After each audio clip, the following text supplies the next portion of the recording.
أعوذ بالله من الشيطان الرجيم بسم الله الرحمن الرحيم والذين استجابوا لربهم وأقاموا الصلاة وأمرهم شورى بينهم ومما رزقناهم ينفقون. கண்ணியத்திற்குரிய அல்லாஹ்வின் அடியார்களே, சூரத்து ஷூராவை நாம் பார்த்து வருகின்றோம்.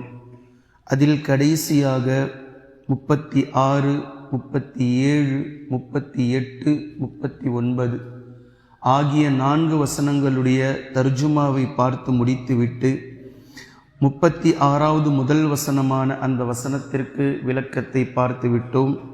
பின்பு 37வது வசனமான அந்த வசனத்திற்கும் நேற்றைய முன்தினம் நாம் விளக்கத்தை பார்த்தோம். 38வது வசனத்தில் அல்லாஹு தாலா அதனை தொடர்ந்து 4 விஷயங்களை பேசுகின்றான். நல்லடியார்கள் யார் என்பதை பற்றி அல்லாஹு தாலா சொல்லக்கூடிய அந்த பட்டியலில் தவறான விஷயங்களை விட்டும் மானக்கேடான விஷயங்களை விட்டும் அவர்கள் தவிர்ந்திருப்பார்கள். கோபமே வந்த போதிலும் மக்களை அவர்கள் மன்னித்து விடுவார்கள் என்ற இந்த 2ஐ சொல்லியதற்கு பின்னால் 38வது வசனத்தில் அல்லாஹு தாலா 4 செய்திகளை பேசுகின்றான். அதில் ஒன்று, வல்லதீன ஸ்தஜாபூ லிரப்பிஹிம், அவர்கள் தங்களுடைய ரப்புக்கு பதிலளிப்பவர்களாக இருப்பார்கள் என்று அல்லாஹு தாலா பேசுகின்றான். அல்லாஹு தாலா குர்ஆனை கொண்டு முஃமின்களை அழைத்திருக்கின்றான். சொர்க்கத்தை காட்டி அல்லாஹு தாலா முஃமின்களை அழைக்கின்றான். குர்ஆனுடைய எண்ணற்ற வசனங்களை நீங்கள் பார்க்கலாம். வல்லாஹு யதுஉ இலல் ஜன்னah, அல்லாஹ் உங்களை சொர்க்கத்தின் பால் அழைக்கின்றான். வல்லாஹு யதுஉ இலா தாரிஸ் ஸலாம், அல்லாஹு தஆலா உங்களை சாந்தமான வீட்டின் பக்கம் அழைக்கின்றான். வல்லாஹு யதுஉ இலல் மக்ஃபிரா, அல்லாஹு தஆலா உங்களை மன்னிப்பின் பக்கம் அழைக்கின்றான். எத்தனை அழைப்புகள்! சொர்க்கம், சாந்தமான வீடு, மன்னிப்பு, இத்தனை விஷயங்களின் பக்கமும் ரப்புல் ஆலமீன் ஒவ்வொரு முஃமின்களையும் அழைத்து கொண்டிருக்கின்றான். ஆனால் முஃமின் எனக்கு ஷைத்தானுடைய பாதை தான் வேண்டும் என்று ஷைத்தானுடைய அழைப்புக்கு, ஷைத்தானுடைய தஅவாவுக்கு செவிசாய்த்து கொண்டிருக்கிறான் என்பதை நீங்கள் பார்க்கலாம். அல்லாஹ்வின் தூதர் ஸல்லல்லாஹு அலைஹி வஸல்லம் அவர்கள் சொல்லிய மிக அழகான ஹதீஸ், நான் எனக்கும் உங்களுக்குமான உதாரணம் என்று நபி அவர்கள் ஒரு உதாரணத்தை சொல்லுகின்றார்கள். நடுக்காட்டிலே இருளுக்காக அல்லது குளிர் காய்வதற்காக ஒரு மனிதர் நெருப்பை மூட்டுகின்றார். நெருப்பை மூட்டி அவருடைய ஏதோ ஒரு தேவை, குளிர்காயவோ அல்லது இருளுக்காகவோ ஒளிக்காக நெருப்பை மூட்டுகின்றார். இந்த நேரத்தில் வெளிச்சத்தை பார்த்துவிட்ட விட்டில் பூச்சிகள் எல்லாம் நெருப்பு என்று தெரியாமல் வெளிச்சத்திற்காக தேடி வந்து அந்த நெருப்பிலே விழுந்து கரிந்து கொண்டிருக்கின்றது. இதை பார்த்த அந்த மனிதர் ஒரு குச்சியை வைத்து நெருப்பை நோக்கி வரக்கூடிய வெளிச்சம் என நினைத்து வரக்கூடிய விட்டில் பூச்சிகளை தடுத்து கொண்டிருக்கிறார். என்றாலும் தங்களுடைய தடுத்தல்களை மீறி அந்த விட்டில் பூச்சிகள் நெருப்பிலே சென்று விழுவதை காணக்கூடிய இந்த உதாரணம்தான் உங்களுக்கும் எனக்குமான உதாரணம். நரகத்தினுடைய விளிம்பிலே நான் நின்று கொண்டு உங்களை, உங்களுடைய விலாப்புற இடுப்புகளை பிடித்து நான் இழுக்கிறேன். அல்லாஹ்வின் தூதர் ஸல்லல்லாஹு அலைஹி வஸல்லம் சொல்றாங்க, நரகத்தினுடைய விளிம்பிலே நின்று கொண்டு உங்களுடைய விலாப்புற எலும்புகளை பிடித்து நான் இழுக்கிறேன். விழுந்து விட வேண்டாம், இது நரகம். உலக ஆசாபாசத்தின் பக்கம் செல்லாதீர்கள், உலகத்தின் பக்கம் வெருண்டோடாதீர்கள், இது வேண்டாம், இது நரகத்தில் கொண்டு போய் சேர்க்கும் என்று நான் பிடித்து இழுக்கிறேன். ஆனால் என்னை திமிரிக் கொண்டு நீங்கள் சென்று நரகத்திலே விழுகிறீர்கள் என்று அல்லாஹ்வின் தூதர் ஸல்லல்லாஹு அலைஹி வஸல்லம் அவர்கள் சொல்லிய ஹதீஸை நாம் பார்க்கிறோம். முஅத்தின் ஒவ்வொரு வக்துக்கும் நம்மை அழைக்கின்றார். அல்லாஹு அக்பர், அல்லாஹு அக்பர். ஹய்யா அலஸ் ஸலாத், தொழுகையின் பக்கம் வாருங்கள். வந்தால் நிச்சயம் ஹய்யா அலல் ஃபலாஹ், வெற்றி இருக்கின்றது, வெற்றியின் பக்கம் வாருங்கள். வணக்கத்திற்குரியவன் அல்லாஹை தவிர வேறு யாரும் இல்லை என்று ஒவ்வொரு நாளும் நாம் எத்தனை பள்ளிவாசல்களுடைய அழைப்பை கேட்கின்றோம். ஒவ்வொரு வக்துக்கும் உலகம் முழுக்க 24 மணி நேரமும் இந்த அழைப்பு கொடுக்கப்படாத நேரமே இல்லை. இந்த அழைப்பு கொடுக்கப்படாத எந்த நொடிகளும் எந்த மில்லி செகண்டும் இல்லை. உலகம் முழுக்க இருக்கக்கூடிய ஒவ்வொரு பள்ளி வாசல்களிலும் நேரத்திற்கு ஏற்ப அல்லாஹு அக்பர் அல்லாஹு அக்பர், ஹய்யா அலஸ் ஸலா, லா இலாஹ இல்லல்லாஹ், அஷ்ஹது அல்லா இலாஹ இல்லல்லாஹ், அஷ்ஹது அன்ன முஹம்மதர் ரசூலுல்லாஹ் என்ற இந்த அழைப்பு விடுக்கப்பட்டு கொண்டே இருக்கின்றது. உலகம் முழுவதும் நீங்கள் இதை பார்க்கலாம். அல்லாஹ்வினுடைய அழைப்பு இல்லாத நொடிகள் இல்லை.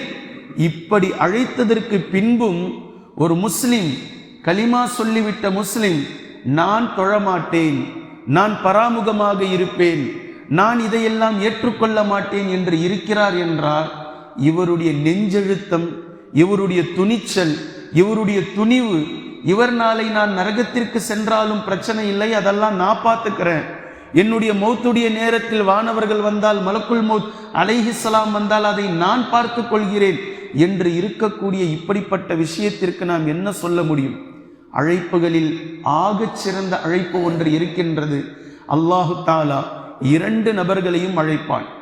எல்லா மனிதர்களுக்கும் ஒரு நேரம் விட்டு வைத்திருக்கின்றான். இந்த உலகத்தில் அவருக்கு புரியும்படியான பலதரப்பட்ட அழைப்புகளை அல்லாஹு தாலா கொடுத்து கொண்டேதான் இருக்கின்றான். குர்ஆனின் மூலம், ஹதீஸ்களின் மூலம், நபிமார்களின் மூலம், நல்லடியார்களின் மூலம், பாங்கின் மூலம், தொழுகையின் மூலம், இஸ்லாமிய வணக்க வழிபாடுகளின் மூலம், அத்தனை விஷயங்களின் மூலமும் முஃமின்களுக்கு அழைப்பு விடுக்கப்பட்டு கொண்டே இருக்கின்றது. இத்தனை அழைப்புகளையும் நிராகரிப்பவரும் இத்தனை அழைப்புகளை ஏற்றுக்கொண்டவரும் இந்த 2 நபர்களுக்கும் அல்லாஹ்வின் புறத்திலிருந்து வரக்கூடிய ஆகச் சிறந்த அழைப்பு மௌத், மரணம். மலக்குல் மௌத் அலைஹிஸ்ஸலாம் வந்து அழைக்கக்கூடிய அந்த அழைப்பு, யார் இதுவரைக்கும் உலகத்தில் அல்லாஹ்வினுடைய அழைப்பை ஏற்று நடந்தார்களோ அவர்களுக்கு கொடுக்கக்கூடிய விஐபி அழைப்பு.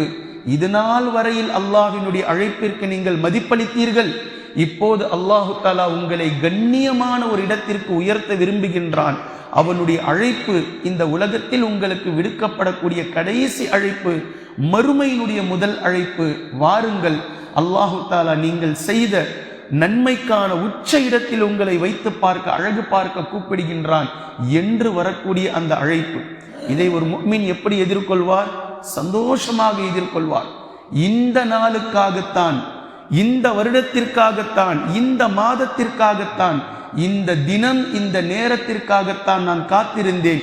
என் ரப்புல் ஆலமீனை என்று சந்திப்பேன், என் நன்மைகளை அவனிடத்தில் சமர்ப்பித்து இதற்கான நற்பேறுகளை என்று அவனிடத்தில் நான் காண்பேன் என்று இதற்காகத்தான் நான் காத்திருந்தேன் என்ற இந்த அழைப்பை சந்தோஷமாக எடுத்துக்கொள்வார். இதே பல அழைப்புகளை நிராகரித்தவருக்கான இதே கடைசி அழைப்பு வரும்.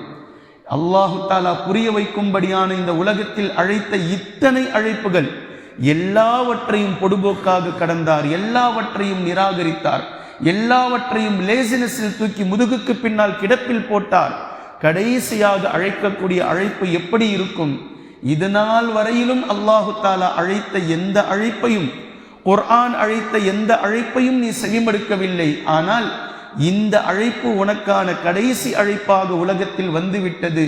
இதை நீ புறக்கணிக்கவும் முடியாது, நிராகரிக்கவும் முடியாது. அழைக்கப்பட்ட அத்தனை அழைப்புகளையும் அல்லாஹ்வின் புறத்திலிருந்து நீ புறக்கணித்து விட்டாய். கடைசியான இந்த அழைப்பு உன்னை பிடித்து நீ புறக்கணித்ததற்கான தண்டனையை அனுபவிக்கக்கூடிய தினம் உனக்கு தொடங்கிவிட்டது என்று சொல்லக்கூடிய அந்த அழைப்பு. இப்ப அவர் என்ன செய்வார்? வரமாட்டேன் என்று முரண்டு பிடிப்பார். குர்ஆன் பேசுகின்றது, ரூஹ் நான் வெளியேற மாட்டேன், நான் வரமாட்டேன் என்று அடம் பிடிப்பார். தத்தவஃபாஹுமுல் மலாயிகத்து வாலிமி அன்ஃபுஸிஹிம், அந்த மனிதரின் மீது, அந்த ஆத்மாவின் மீது சாட்டப்படக்கூடிய மலக்குல் மௌத் அலைஹிஸ்ஸலாம் அவரை அடிப்பார்கள், அடித்து உயிரை எடுப்பார்கள் வெளியே. குர்ஆனுடைய வசனம்.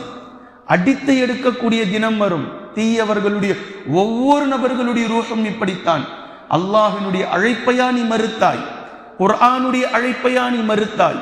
நபிமார்களுடைய அழைப்பையா நீ மறுத்தாய்? நல்லடியார்களுடைய அழைப்பையா நீ மறுத்தாய்?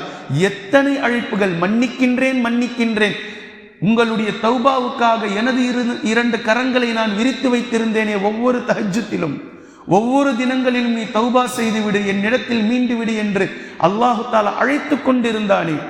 எல்லா அழைப்புகளையும் புறக்கணித்தவனுடைய கடைசி அழைப்பு மிக கொடூரமானதாக இருக்கும். அதை அவன் புறக்கணிக்கவும் முடியாது, நிராகரிக்கவும் முடியாது. அந்த தினத்திலிருந்து அவனுடைய கவுண்டவுன் ஸ்டார்ட் ஆகிவிடும். எத்தனை அழைப்புகளை அவன் புறக்கணித்தானோ அத்தனைக்கும் தண்டனையை அவன் பெறத் தொடங்கி விடுவான்.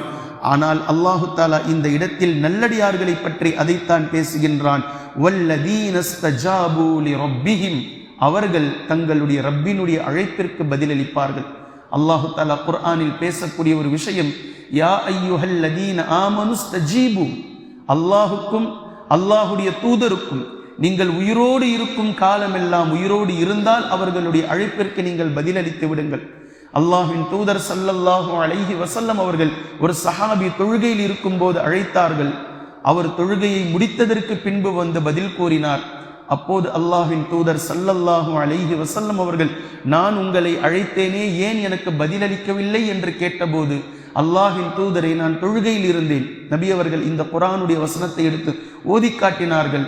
அல்லாஹும் அல்லாஹுடைய தூதரும் நீங்கள் எந்த நிலையில் இருந்தாலும் உங்களை அழைத்தால் பதிலளித்து விடுங்கள், உங்களுடைய உடலில் உயிர் இருந்தால் நீங்கள் பதிலளித்து விடுங்கள் என்று அல்லாஹு தாலா சொல்லி இருக்கின்றானே, நீங்கள் அதை கேட்கவில்லையா? அன்று முதல்தான் சட்டம் அத்தனை சஹாபாக்களுக்கும் புரிந்தது. தொழுகையில் நாம் இருக்கும் போது நபி அவர்கள் நம்மை அழைத்தாலும் நாம் விட்டு செல்ல வேண்டும்.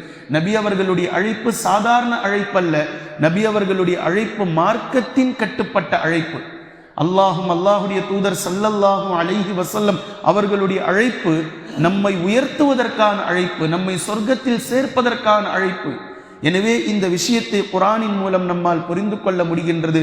கண்ணியத்திற்குரிய அல்லாஹ்வின் அடியார்களே, 38வது வசனத்தினுடைய முதல் தொடக்கம் அல்லாஹு தாலா அவர்கள் தங்களுடைய ரப்பிற்கு பதிலளிப்பவர்களாக இருப்பார்கள் என்று பேசுகின்றான். அதை தொடர்ந்து அடுத்தடுத்த விஷயங்களும் பேசுகின்றான். இன்ஷா அல்லாஹ் நாம் தொடர்ந்து பார்க்கலாம். குர்ஆனையும் ஹதீஸையும் தெளிவாக விளங்கக்கூடிய நன்மக்களாகவும் அதை நடைமுறைப்படுத்தக்கூடிய மக்களாகவும் அல்லாஹ் நம்மை ஆக்குவானாக. சுப்ஹானக்கல்லாஹும்ம பிஹம்திக அஷ்ஹது அல்லா இலாஹ இல்லா அன்த அஸ்தக்ஃபிருக வ அத்தூபு இலைக்.